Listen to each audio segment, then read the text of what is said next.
learning. Before we come to this, what is integration? I'm sitting amongst teachers here, all educators. So what is integration? Teachers? Basically bringing two systems together. Two systems together. And integration is a very in thing these days. Even yesterday we heard from many people, from people who came from Singapore also, they were saying about integration. So they're talking about integrating two subjects, two streams, okay? Now we're talking about integrating Islam into our daily life, into every learning that we do. That is what Islamic integration learning is. Okay? Now how is it possible? If you can't see that, I'll read it out. आप लोगों को ये बोलना है, when I read these words, what comes to your mind? Okay? Animals, metamorphosis, solar system, water cycle, skeleton, mountain, plants, moon. What comes to your mind? Sorry? Nature. Nature, okay. Anything else? Any teacher here?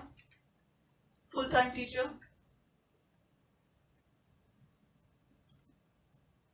Creation. Creation, okay. If I say solid, liquid and gas is also a topic here, what would come to your mind? Science as a subject. Science as a subject, right? So these are usually seen in our science textbooks as chapters, aren't they? Now the most interesting part, if you really look close into it, science is nothing but science of Allah subhanahu wa ta'ala.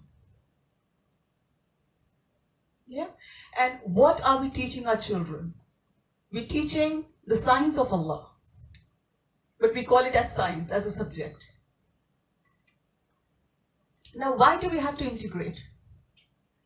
What do we have to integrate? We have to integrate Islam, the word of Allah subhanahu wa ta'ala, into our studies. Now, why do we integrate? If we could switch off the slide so that they could see the picture better. Right, these are all pieces of art. Now, when we show this, especially for ladies, when we see a beautiful henna design, the first question is, who did this for you? When we see something very beautifully sculpted, we ask, who has done this? But when it comes to the creation, we're keeping creation, we talk about everything. When was it constructed? Who constructed it? How long did it take? How much did it cost? But when it comes to the creator, we don't mention him. And this is happening at schools. Schools that can incorporate Islam. Not every school can, but schools that can incorporate Islam, they're keeping the creator out of it. So what do? We have a science period, we have an English period, we have an Islamic studies period, and then we have Quran period or something. So they're all tied in boxes. And then the new thing is integrated learning. So how are we doing justice to it? Oh, what to integrate? Agar mere paas, if I'm teaching English, and if somebody says that you have to have an integrated class, an Islamic integrated class, can I integrate Islam into English period? The answer is yes. Can I do that into science? Of course, yes. Math, yes. Geography, social studies, history, art, even in physical education. When we do games, we talk, why are games so important for students? Because Allah wants a Muslim to be fit. And our Prophet ﷺ used to be a very, very active person. And these were his favorite sports. Okay? And we play because we want to stay fit, we want to have a team building spirit. It's not to make somebody lose. So all these values come into integrated physical education. So there's no period, there's no subject which cannot be integrated. But the only requirement is, are we willing to do it? The question can be, who's implementing it? Well, it's a very foreign practice, or it's a very uncommon practice. If you look across the globe, there are countries like Nigeria, Kenya, they're implementing it. It happens in US, it happens in India, it happens in UK. It happens everywhere. So why not the places where we have the majority or we have the right to do it? Who can implement? Okay, let's say that you are a mother. Can you implement that? When you do studies for your children, you're talking about water cycle. Water cycle has come as a project. Now the onus is on you to explain your child that who's the creator of the water cycle, who has designed the water cycle first, who makes the water rise, on whose command does the water rise, turns into vapor, condenses into cloud, and then Allah makes the cloud move to the place where He wants it to drop the rain. Now, if we do not do this to our children, and we want better generation, more humble people, more value-based children, where will they come from?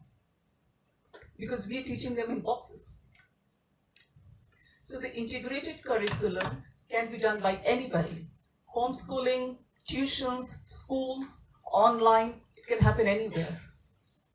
The condition is you have to think it's important.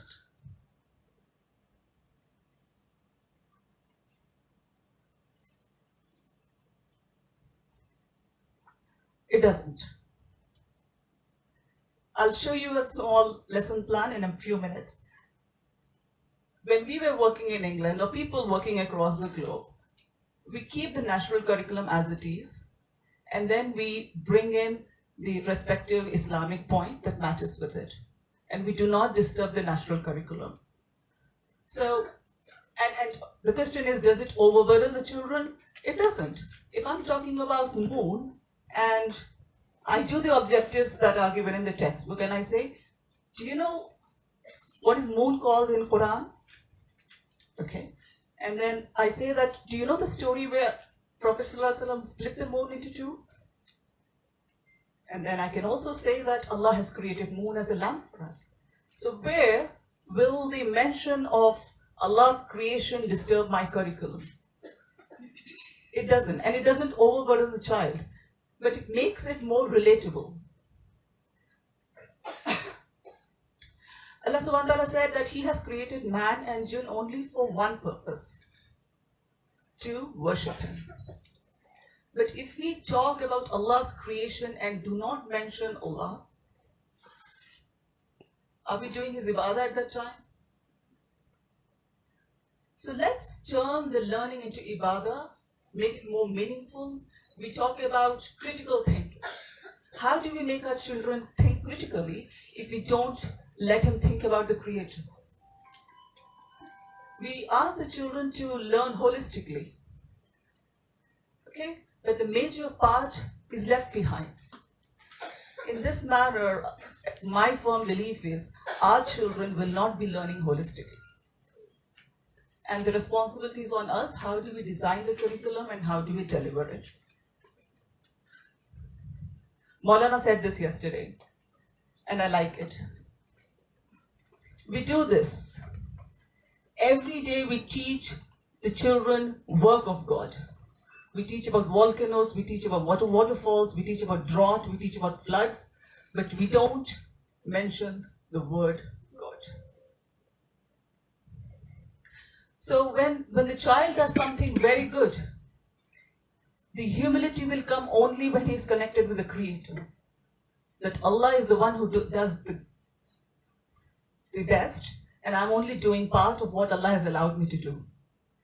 So unless we connect the creation, the teachers have to become a link between the child and the Creator. And my belief is, I'll be held accountable if I enter a classroom and I do not introduce the child to the Creator, but I introduce only the child to the author of the textbook. So that's a very scary thought to me. So I urge all of you, as I said, sir, it's not a paper presentation, but it's a belief and it's a practice that I follow, that make your teaching meaningful, turn it into ibadah, let your students find the learning meaningful, inshallah. And we keep talking about Sadqa Jariyah. Sadqa Jariyah should be of something that pleases Allah, that will make place for us in the Akhirah. And yes, we do the niyyah that Allah, I'm doing this for you, but we should also make it meaningful by connecting Allah in it.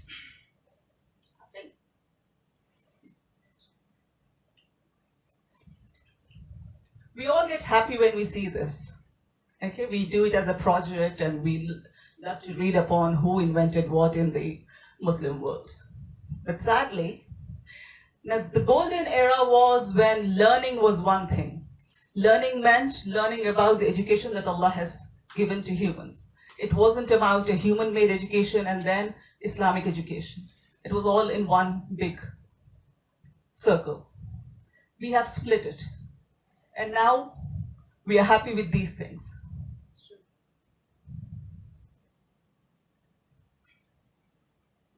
Yeah. And then that goat is sold for so many crores, and the fish is sold for so many and has security and all that. So for us to be meaningful educators, for Islam to enter into us, and then to be conscious Muslims, we talk about mindfulness. Mindfulness is when the child is having his lunch and he knows it has come from Allah subhanahu wa ta'ala. When we talk about protein and all that, he can relate to something immediately.